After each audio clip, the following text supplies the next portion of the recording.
또 이제 간장게장만 가져가신 게 아니라 깍두기도 가져가셨다고 해요. 네. 깍두기는 이제 미국에 사셔보신 줄 아시겠지만 미국 무가 맛이 좀 많이 다르거든요. 그래요? 난 잘 모르겠는데. 팍팍한 느낌. 그 게도 미국에는 이제 게가 없는 건 아닌데 예. 한국에 있는 게처럼 비릿한 느낌이 안 나요. 그러니까 이걸 게장으로 담그면 우리는 비릿한 맛을 잡기 위해서 간장을 부는데 그게 두 개가 조화가 돼야 되는데. 직접 경험해 보신 거예요? 저도 미국에서 한 1년 정도 연수하면서 있었거든요. 저는 미국에 그거보다 훨씬 오래 살았는데 미국 게장도 괜찮던데. 그건 이제 어떻게 보면 입맛이 조금 덜 까다로우신 것 같고요. 근데 어르신들을 주로 이제 대접을 하신 거예요. 예. 저는 뭐 굳이 의미를 두자면 뭐 독일에 가셨을 때도 그렇고 미국 가셨을 때도 그랬고 그 시절에 해외에 나가신 분들은 한국이 경제적으로 굉장히 어려울 때 그런 그걸 경우가 극복하기 많죠. 위해서 나갔던 그런 분들이기 때문에 네. 그런 분들에게 고향의 맛을 전해드리는 것은 어찌 보면 영부인으로서는 굉장히 잘하신 일이라고 봅니다. 대통령 부인으로서는. 그렇죠. 예, 저도 뭐.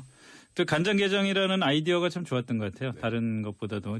사실은 아까 영 변호사 얘기하셨지만 미국에 있으면서 요즘 웬만한 한국 음식 다 먹을 수 그렇죠. 있는데. 예, 근데 간장게장은 참 쉽지가 않거든요. 그러니까 이번에 사실 저는 뭐 간장게장을 400인분을 가져갔다 그 팩트보다 더 중요한 건 간장게장이라는 음식을 선정하는 과정. 네. 그게 제일 중요했던 것 같아요. 그러니까 미국에서 그래도 한국 교민들 연세 드신 분들이 가장 먹기 힘든 것, 한국 맛을 찾기 힘든 게 간장게장이라고 해서 간장게장이라는 걸 선정을 했고 또 400인분을 다른 사람이 아니라 본인이 혼자 손수 직접 또 담그은 거고요. 이제 그런 것들이 저는 그러니까 음식에서 느껴지는 정성이라고 해야 될까요? 그러니까 그 교포분들께서 그냥 이게 쇼잉하려고 가져온 게 아니라 정말 우리들을 생각해서 가지고 왔구나라는 걸 느낄 수 있게 해주신 것 같아서 저는 그런 면에서 저도 뭐 아까 양재열 변호사 얘기했던 것처럼 이거는 진심으로 좀 교민들께서 많이 감동을 하셨을 것 같아요. 그래서 저는 영부인으로서 굉장히 훌륭한 행보였다고 했습니다. 입에 침이 돌고 가지고 간장게장 먹고 싶네요. 역대 대통령들이 좋아했던 음식들 또는 상징적으로 내세웠던 음식들이 있잖아요. 보면은. 저는 이제 아주 많이 거슬러 가진 않고요. 제일 먼저 음식을 가지고 아마 화제에 자주 오르락내렸던 것은 아무래도 김영삼 전 대통령 같아요. 칼국수 좋아하셔서. 그렇죠. 칼국수 가지고 일화가 굉장히 많았던 게 뭐 청와대 칼국수 하는 바람에 유명해진 음식점도 있지만 또 그 바로 뒤에 김대중 전 대통령 같은 경우에는 제가 이제 예전에 기자할 때 김대중 전 대통령 수행해서 좀 따라다닌 적도 있거든요. 굉장히 잘 드셨어요. 건강하시고. 양이 대통령들이 되게 다 잘 드십니다. 양이 많으셨는데 이 청와대 영수회담 한답시고 갔다가 칼국수를 내놓는 바람에 화가 나셔가지고 이거 먹고 어떻게 사냐고 오셔서 바로 식사를 또 하셨다는 얘기를 신문에서 읽었던 기억이 납니다. 그러니까 두 분이 평생 참 앙숙이셨는데 드시는 것도 그렇게 달랐어요. 생각해 보면. 그냥 미우니까 음식도 미운 거죠. 실제로 김영삼 대통령 칼국수 이 일화 참 많은 게 예를 들어서 청와대 초청해가지고 밥을 먹으면은 한 수십 명이 가서 있으면은 우선 대통령부터 나올 테니까 대통령 칼국수 나오고 한 40번째 되는 사람은 아직 칼국수 나오기도 전에 벌써 대통령 다 먹어버려가지고 나중에 어쩔 수 없이 청와대 앞에 식당 가가지고 먹었다는 얘기도 있고 뭐 김대중 전 대통령은 또 홍어를 유명하잖아요. 목산도 홍어 그래서 이제 홍어가 저도 이제 개인적으로 굉장히 좋아하는데요. 그래요? 네, 저희 부모님도 많이 드시고 저도 그래서 어렸을 때부터 먹어서 그런데 이제 홍어에 관련해서는 일반인들이 아주 좋아하시는 분들이 있고 또 싫어하는 분들이 있잖아요. 근데 이 홍어라는 어찌 보면 지금 굉장히 귀한 음식인데 이 귀한 음식이 요즘에는 약간 좀 보수와 진보를 나누는 그런 좀 안 좋은 사이트에서 그런 용어로 사용돼서 저는 좀 안타깝다는 생각이 좀 들어요. 맛있는 음식을. 근데 홍어가 전 사실은 잘 몰랐는데 홍어가 우리 서울에서는 되게 삭힌 홍어 먹잖아요. 그렇죠. 그냥 막 입이 헐 정도로 그런 삭힌 홍어 먹는데 진짜 고급 음식으로서의 홍어는 생으로 먹어야 삭힌 된다. 왜냐하면 삭히게 된 계기가 그게 너무 맛있으니까 삭혀서라도 먹어야 된다 그래서 예전에 보관할 수 있는 방법이 없었잖아요. 저도 이제 그런 회 뜬 걸 먹어봤는데 제대로 드시려면요 그냥 잡은 걸 회 먹듯이 떠가지고 홍어애라고 하죠. 그거를 찍어서 간장이나 와사비 말고 그렇게 요리 전문 프로가 그렇게 드시면 되는 것 같네요. 정말 요즘 속된 말로 죽음입니다 진짜. 이거 계속 입에서 침이 돌아가지고. 제가 재밌는 얘기 중에 하나가 김대중 대통령이 당선되기 전까지 흑산도에 홍어가 좀 씨가 말랐었어요. 근데 김대중 대통령이 당선되고 나니까 흑산도에 홍어가 돌아왔고 그리고 나서 다음번에 그 전에 김영삼 대통령이 당선되고 나니까 김영삼 대통령 집안이 멸치업을 예. 했잖아요. 네. 근데 멸치도 잘 안 잡혔는데 갑자기 거제도 그쪽에 멸치가 때가 왔었어요. 그리고 DJ 또 홍어가 왔고. 그래서 이번엔 어떻게 되나 봤는데 이명박 대통령 때 예. 고향이 포항 아닙니까? 네, 그렇죠. 그 과메기. 과메기를 원래 우리가 꽁치로 해먹는 걸로 알잖아요. 아. 근데 과메기 원래 청어로 해먹는 예. 건데 10수년 동안 포항에 청어가 없어졌어요. 청어가 씨가 말랐었는데 이명박 대통령이 당선되고 나서 포항에 청어가 돌아왔습니다. 정말로요? 그래서 실제로 그 청어 과메기를 제가 그 당선되고 나서 한 1년쯤 지난 다음에 어디 포항 식당 가서 먹어본 적이 있어요. 근데 말씀하신 거 들어보니까 확실히 그때마다 네. 유행이 좀 돌았던 것 같아요. 그러니까 과메기도 그렇죠. 사실은 서울에서는 그렇게까지 뭐 흔한 음식도 아니었고 좀 그렇게 이것도 많이 안 먹었죠. 좀 강한 사실. 음식이잖아요. 어떻게 예, 보면. 예. 근데 언젠가부터 이명박 전 대통령이 당선되고 난 이후로는 서울 식당들에서 꾸준히 좀 찾게 되는 메뉴로 바뀌었더라고요. 그 김영삼 대통령 때도 그 저 관가나 뭐 기업 같은 데서 선물 같은 거 그 추석 때 이제 네. 추석도 얼마 안 남았지만 주고받을 때 보면은 멸치 선물이 그렇게 많았다는 거 아닙니까? 그때는 김영삼 전 거의 멸치로 대통령한테 통일이었죠. 그때는. 멸치 안 받은 사람은 국회의원 아니라는 얘기까지 한때 그때는 들었다고 하니까요. 맞아요. 아이 참. 아우 배고파. 자, 다음 소식으로 넘어갑시다. 이거 어떻게 얘기를 해야 될지 저도 참 난감하고 모르겠는데 우리가 너무나 좋아하는 가수 네. 고 김광석 씨의 죽음을 둘러싼 그 의혹 문제제기 많았잖아요. 네, 근데 그렇습니다. 이번엔 더군다나 김광석 씨의 딸까지 생존한 줄 알았던 딸까지 숨져 있었다. 어떻게 봐야 되나요? 이게요. 두 분 다 변호사니까. 당황스러운 게 예. 이게 이상호 기자가 이제 그 영화를 개봉을 하면서 그러니까 김광석 씨가 타살된 것 같다라는 얘기를 하고 또 여러 가지 요견했던 게 딸이 서현 씨가 감금돼 있는 것 같다는 얘기도 있었고 설이에요. 이게 다 맨 처음에. 네. 그리고 지금 어딘가 뭐 사라져서 뭐 실종이 된 것 같다. 근데 그에 관련해서 이 부인 소모 씨는 뭐 해외에 있다라고 사람들한테 얘기했다. 뭐 여기까지가 이제 그동안에 나왔던 근데 얘기인데 더군다나 해외에 그냥 있다고 그런 게 아니라 잘 살고 있다 그랬어요. 잘 살고 있다도 한번 얘기를 했고 해외에 어딘가에 있어서 나도 연락을 할 수가 없다. 네. 뭐 이런 얘기도 하더라고요. 근데 이제 그 가족들 입장에서 예. 아무래도 이게 혹여라도 감금돼 있거나 이러면 안 되니까 예. 아이를 찾자. 그래서 그 영화 개봉 이후에 이상호 기자하고 고 김광석 씨의 큰형이 경찰서를 찾아갑니다. 그래서 실종 신고를 해요. 그럼 실종 신고라는 게 지금 사람이 도저히 어디 있는지 못 찾으니까 네. 실종 신고를 해놓고 뭐 찾는 데 한 방점을 찍는 거거든요. 근데 실종 신고를 안 받아주는 경우가 있어요. 그 사람이 사망했을 때. 그런데 이제 확인을 해보니까 2007년, 그러니까 딱 10년 전이죠. 12월 23일에 딸 서연 씨가 예. 이제 폐렴 증세 같은 걸로 이제 사망했다라는 게 이제 확인이 된 겁니다. 네. 근데 이제 문제는 그 당시에 또 이게 뭔가 이상했는지 경찰에서도 나중에 부검까지 했어요. 그래서 뭐 추가로 뭐 독극물 같은 게 나오는지, 그러니까 뭐 살해 의혹 같은 것도 있을 수 있으니까요. 예. 근데 뭐 특별하게 다른 것들이 나오지 않았고 예. 또 이 딸 서연 씨가 한 5일 전쯤에 병원에 내원해서 이제 감기와 관련된 좀 치료를 받았던 기록도 나오고 네. 그러니까 이거는 감기가 악화돼서 폐렴으로 사망한 것이다. 라고 해서 그 당시에 이제 그냥 아무 문제 없이 끝이 났는데 네. 그 이제 통상적으로 2007년에 한 의료 기술 한번 생각을 해보면요. 폐렴이 걸리면 바로 안 죽거든요. 그렇죠. 그 하루아침에 그리고 그냥 순식간에 아프면 심장마비랑 입원해서 좀 다르죠. 있으면 괜찮아지는데 병원에 도달하기 전에 죽었다는 얘기까지도 있어요, 지금. 네.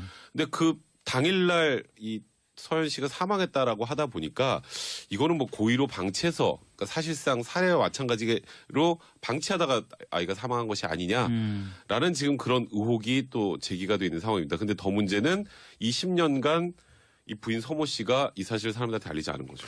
근데 여기서 더 사실은 또 이상해지는 게 예. 사실 저도 이제 말씀드려도 조심스럽습니다. 이거 왜냐면 어쨌든 좀 남편하고 아이가 사망한 상황인데 네. 부인 입장에서 혹시라도 억울한 상황이 있으면 정말로 치명적인 어떤 명예훼손이 되는 그럴 수 거지만 있죠. 좀 이해가 안 가는 부분이 있는 거예요. 지금 백 변호사가 말한 것처럼 2007년 10월 23일에 아이는 사망을 했습니다. 네. 그때 문제는 이 김광석 씨가 남긴 재산이 굉장히 많거든요. 상당했거든요. 아유, 그 뭐 노래가 노래가 끈 인기가 노래가 한두 곡이 있고, 아니니까. 예. 그래서 조금 좋지 않은 얘기지만 가족끼리 재산 상속을 놓고 분쟁이 있었어요. 그러니까 김광석 예. 씨의 그 부모님하고 네, 부모님, 시어머님하고 예, 부인하고. 예. 근데 이제 남편이 사망을 하게 될 경우에는 원래 자식이 있었을 경우에는 자식이 더 우선순위가 가거든요. 예. 그러니까 자식과 그다음에 살아남은 배우자, 그러니까 자식하고 그 아내하고 나눠 갖게 돼 있는 거고 네. 시어머니는 그냥 원칙대로만 따지면 못 가져갔어요. 그래서 여러 가지 문제가 복잡했기 때문에 소송이 걸렸는데 2008년에 대법원에서 이게 종결이 되거든요. 네. 근데 2007년 10월 23일에 아이는 이미 사망을 했는데 그 사실을 법원에 알리지 않고 계속 재판을 끌어간 거예요. 그래서 이게 딱 결론만 말씀드린 것처럼 아이가 살아있으면 아이하고 자기하고 재산을 다 가져가는 거고 네. 아이가 사망을 한 걸로 결론이 나면 이건 전 사건 내역을 보니까 원칙만 말씀드린 네. 겁니다. 아이가 사망했을 경우에는 자신하고 아내하고 시어머니하고 나눠 가져야 되는 상황이거든요. 네. 이 혹시 그런 것 때문에 그런 게 아닌가 하는 그냥 의심만 가는 상황이에요. 그러니까 의심이 나는 거죠. 그러니까 의심만. 근데 그 얘기도 또 이건 맞는 얘기인지 모르겠는데 김광석 씨가 돌아가시기 전에 네. 내 노래 저작권을 아내한테 주지 마라. 뭐 이랬던 얘기도 있던데? 그러니까 그게요. 그것도 여러 가지 이제 설이 많이 돌고 있는 건데 네. 이제 아버지에게 이제 소위 저작 인저권이라고 해서 나중에 앨범 내고 음원에 관련된 권리를 좀 넘겼다가 그와 관련해서 분쟁이 생겨서 이 아내하고 뭐 이 아이하고 이제 그 음원의 저작권 관련된 부분을 넘겨주면서 이후에 또 앨범을 내게 되면 이제 예. 추모 앨범 같은 거 내지 않습니까? 이제 그럴 때는 상의한다라고 돼 있었거든요. 근데 그거를 상의하지 않고 이 소모 씨가 냈어요. 또 그거 가지고도 분쟁이 있었어요. 근데 지금 그 아까 양 변호사님이 말씀하신 거 제가 좀 아주 짧게만 부연을 하면 네. 이 딸아이의 죽음과 소송 결과는 어찌 보면 크게 상관은 없습니다. 이건 김광석 씨 사망한 시점을 가지고 상속을 판단하는 거니까. 네. 근데 이제 소송하는 도중에 사람이 죽으면 어떻게 하냐면요. 죽은 사람을 상대로 소송을 못 하잖아요. 그렇죠. 계속. 그러면 이 소송을 이 상속인이 이어받아서 해야 돼요. 근데 그러면 이제 당사자가 사망했습니다라고 법원에 알리고 그걸 이어받아야 되는데 그걸 이어받았으면 중간에 조정 과정에서 분명히 문제가 터졌을 거예요. 네. 아마도 그런 것 때문에 전혀 알리지 않고 끝까지 갔다가 대법원에서 판결이 나왔으니까 지금 일단은 이 유가족 측 변호인은 이거 소송 사기 아니냐라고 하는데 저는 이게 소송 사기는 어차피 안 되는데 아 그래요? 예, 이게 왜냐하면 알리지 않고 나온 판결이 위법하지만 무효는 아니다라는 게 일단 대법원의 일관된 견해입니다. 그런데 지금 이 상황을 조사하기 위해서는 무언가 고소 고발을 해야 되는 상황이에요. 그러다 보니까 이 부분도 소송 사기와 관련해서 고소를 하게 되고 아까 또 아이의 사망 과정에서 뭔가 석연치 않은 부분을 조사해달라 살인죄가 될 수 있다.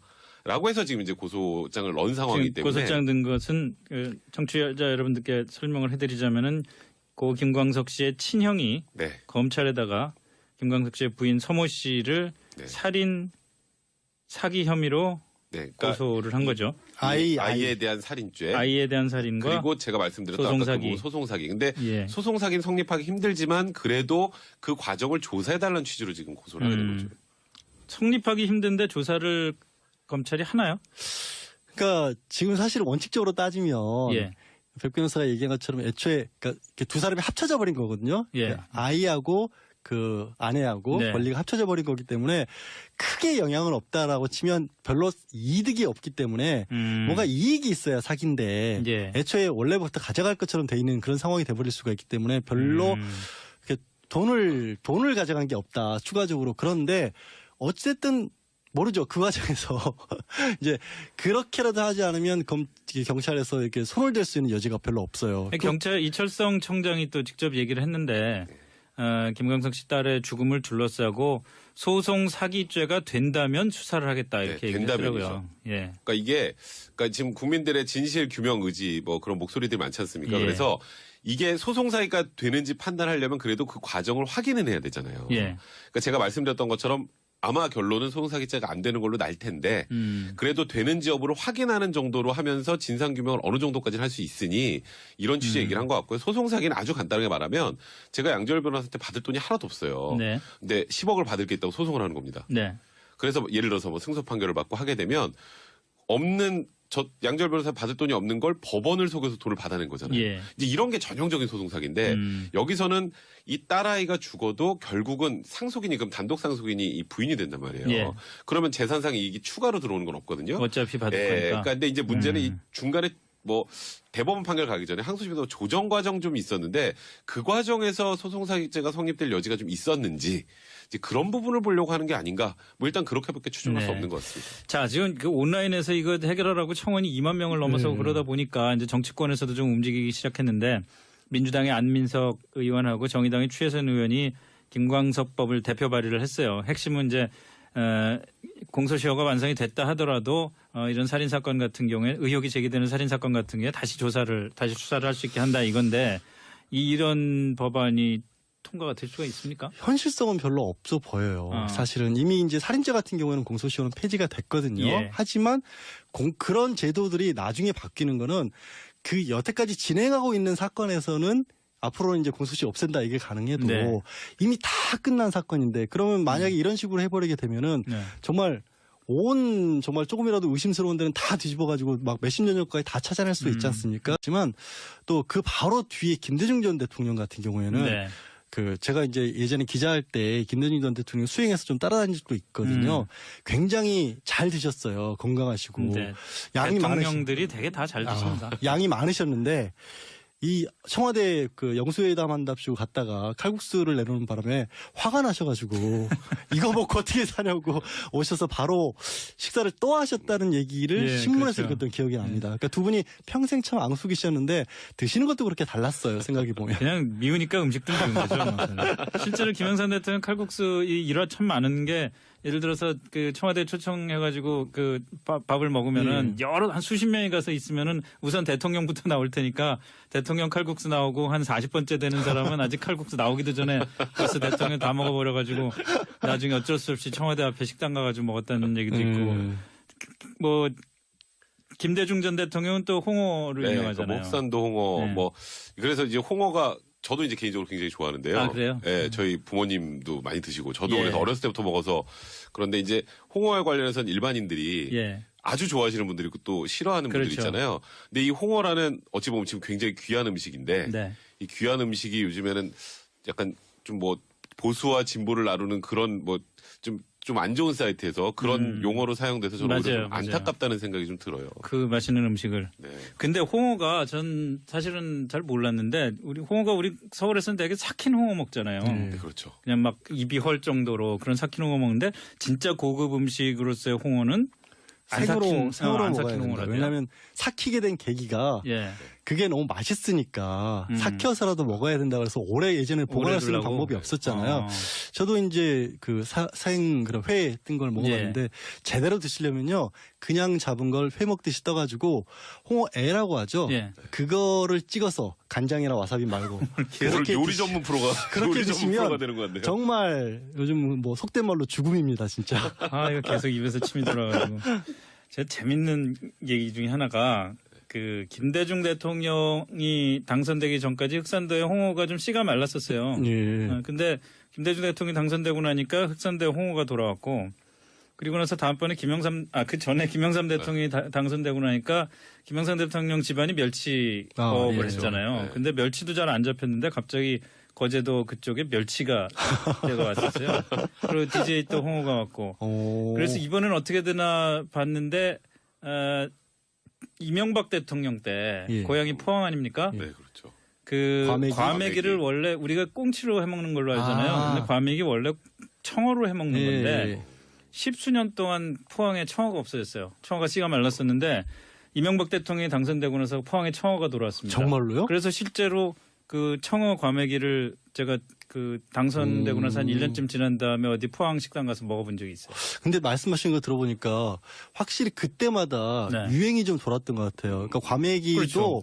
사실은 서울에서는 그렇게까지 뭐 흔한 음식도 아니었고 좀 이것도 많이 안 먹었죠. 좀 강한 그렇죠. 음식이잖아요. 어떻게 예, 보면. 예. 근데 언젠가부터 이명박 전 대통령이 당선되고 난 이후로는 서울 식당들에서 꾸준히 좀 찾게 되는 메뉴로 바뀌었더라고요. 그 김영삼 대통령 때도 그 저 관가나 뭐 기업 같은 데서 선물 같은 거 그 추석 때 이제 네. 추석도 얼마 안 남았지만 주고받을 때 보면은 멸치 선물이 그렇게 많았다는 거 아닙니까? 그때는 김정은 김영삼 전 거의 멸치로 대통령한테 통일이었죠. 그때는. 멸치 안 받은 사람은 국회의원 아니란 얘기까지 한때 그때는 들었다고 하니까요. 맞아요. 아이 참. 아우 배고파. 자, 다음 소식으로 넘어갑시다. 이거 어떻게 얘기를 해야 될지 저도 참 난감하고 모르겠는데 우리가 너무나 좋아하는 가수 고 김광석 씨의 죽음을 둘러싼 그 의혹 문제 제기 많았잖아요. 근데 그렇습니다. 이번엔 더군다나 김광석 씨의 딸까지 생존한 줄 알았던 딸까지 숨져 있었다. 어떻게 봐야 되나요? 이게요. 두 분 다 변호사니까.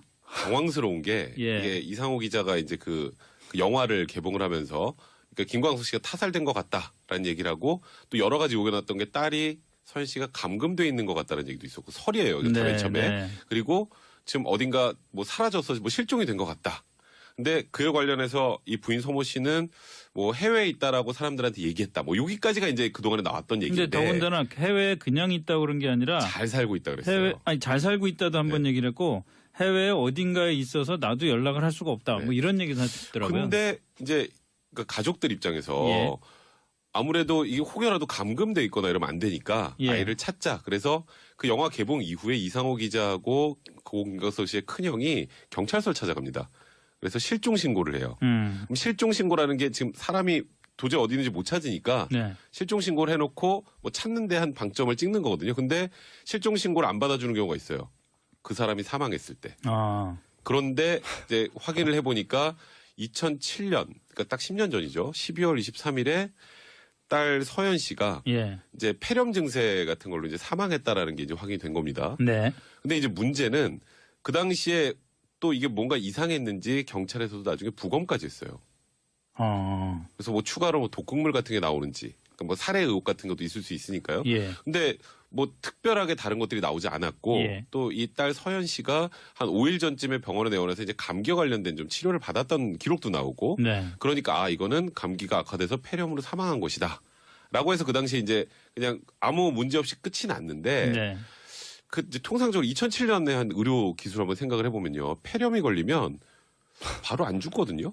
그렇죠. 그 하루아침에 그리고 아프면 입원해서 좀 있으면 괜찮아지는데 병원에 도달하기 전에 죽었다는 얘기까지도 있어요, 지금. 근데 그 당일날 이 서현 씨가 사망했다라고 하다 보니까 이거는 뭐 고의로 방치해서 그러니까 사실상 살해와 마찬가지로 방치하다가 아이가 사망한 것이 아니냐라는 지금 그런 의혹이 또 제기가 돼 있는 상황입니다. 근데 더 문제는 이 10년간 이 부인 서모 씨가 이 사실을 사람들한테 알리지 않은 거죠. 근데 여기서 더 사실은 또 이상해지는 게 사실 저도 이제 말씀드려도 조심스럽습니다. 이건 왜냐면 어쨌든 좀 남편하고 아이가 사망한 상황인데 부인 입장에서 혹시라도 억울한 상황이 있으면 정말로 치명적인 어떤 명예훼손이 되는 거지만 좀 이해가 안 가는 부분이 있는 거예요. 지금 백 변호사가 말한 것처럼 2007년 10월 23일에 아이는 사망을 했습니다. 그때 문제는 이 김광석 씨가 남긴 재산이 굉장히 많거든요. 상당했거든요. 그 뭐 노래가 인기가 한두 곡이 아니니까. 그래서 조금 좋지 않은 얘기지만 가족끼리 재산 상속을 놓고 분쟁이 있었어요. 그러니까 김광석 씨의 그 부모님하고 부모님, 시어머님하고 부인하고 근데 이제 남편이 사망을 하게 될 경우에는 원래 자식이 있었을 경우에는 자식이 더 우선순위가 가거든요. 그러니까 자식과 그다음에 살아남은 배우자. 그러니까 자식하고 또 이제 간장게장만 가져가신 게 아니라 깍두기도 가져가셨다고 해요. 깍두기는 이제 미국에 사셔보신 줄 아시겠지만 미국 무가 맛이 좀 많이 다르거든요. 그래요? 난 잘 모르겠는데. 팍팍한 느낌. 그 게도 미국에는 이제 게가 없는 건 아닌데 한국에 있는 게처럼 비릿한 느낌이 안 나요. 그러니까 이걸 게장으로 담그면 우리는 비릿한 맛을 잡기 위해서 간장을 붓는데 그게 두 개가 조화가 돼야 되는데. 직접 경험해 보신 거예요? 저도 미국에서 한 1년 정도 연수하면서 있었거든요. 저는 미국에 그거보다 훨씬 오래 살았는데 미국 게장도 괜찮던데. 그건 이제 어떻게 보면 입맛이 조금 덜 까다로우신 것 같고요. 근데 어르신들을 주로 이제 대접을 하신 거예요. 저는 뭐 굳이 의미를 두자면 뭐 독일에 가셨을 때도 그렇고 미국 가셨을 때도 그랬고 그 시절에 해외에 나가신 분들은 한국이 경제적으로 굉장히 어려울 때 그걸 극복하기 위해서 나갔던 그런 분들이기 때문에 그런 분들에게 고향의 맛을 전해드리는 것은 어찌 보면 영부인으로서는 굉장히 잘하신 일이라고 봅니다. 대통령 부인으로서는. 그렇죠. 저도 뭐 그 간장게장이라는 아이디어가 참 좋았던 것 같아요. 다른 것보다도 그 사실은 아까 영 변호사 얘기하셨지만 미국에 있으면서 요즘 웬만한 한국 음식 다 먹을 수 있는데 근데 간장게장은 참 쉽지가 않거든요. 그러니까 이번에 사실 저는 뭐 간장게장을 400인분을 가져갔다 그 팩트보다 더 중요한 건 간장게장이라는 음식을 선정하는 과정. 그게 제일 중요했던 것 같아요. 그러니까 미국에서 그래도 한국 교민들 연세 드신 분들이 가장 먹기 힘든 것, 한국 맛을 찾기 힘든 게 간장게장이라고 해서 간장게장이라는 걸 선정을 했고 또 400인분을 다른 사람이 아니라 본인이 혼자 손수 직접 또 담근 거고요. 이제 그런 것들이 저는 그러니까 음식에서 느껴지는 정성이라고 해야 될까요? 그러니까 그 교포분들께서 그러니까 그냥 이게 쇼잉하려고 가져온 게 아니라 정말 우리들을 생각해서 가지고 왔구나라는 걸 느낄 수 있게 해주신 것 같아서 저는 그런 면에서 저도 뭐 아까 양재열 변호사 얘기했던 것처럼 이거는 진심으로 좀 그 교민들께서 많이 감동을 하셨을 것 같아요. 그래서 저는 영부인으로서 굉장히 훌륭한 행보였다고 생각합니다. 입에 침이 돌고 아주 그러니까요. 간장게장 먹고 싶네요. 그 역대 대통령들이 좋아했던 음식들 또는 상징적으로 내세웠던 음식들이 있잖아요. 보면은 저는 이제 아주 많이 거슬러 가진 않고요. 제일 먼저 음식을 가지고 아마 화제에 자주 오르락내렸던 것은 아무래도 김영삼 전 대통령 같아요. 칼국수 좋아하셔서 그렇죠. 칼국수 가지고 일화가 굉장히 많았던 게 뭐 청와대 칼국수 하는 바람에 유명해진 음식점도 그 아내하고 나눠 갖게 돼 있는 거고 시어머니는 그냥 원칙대로만 따지면 못 가져갔어요. 그래서 여러 가지 문제가 복잡했기 때문에 소송이 걸렸는데 2008년에 대법원에서 이게 종결이 되거든요. 근데 2007년 10월 23일에 아이는 이미 사망을 했는데 그 사실을 법원에 알리지 않고 계속 재판을 끌어간 거예요. 그래서 이게 딱 결론만 말씀드린 것처럼 아이가 살아있으면 아이하고 자기하고 재산을 다 가져가는 거고 아이가 사망을 한 걸로 결론이 나면 이건 전 사건 내역을 보니까 원칙만 말씀드린 겁니다.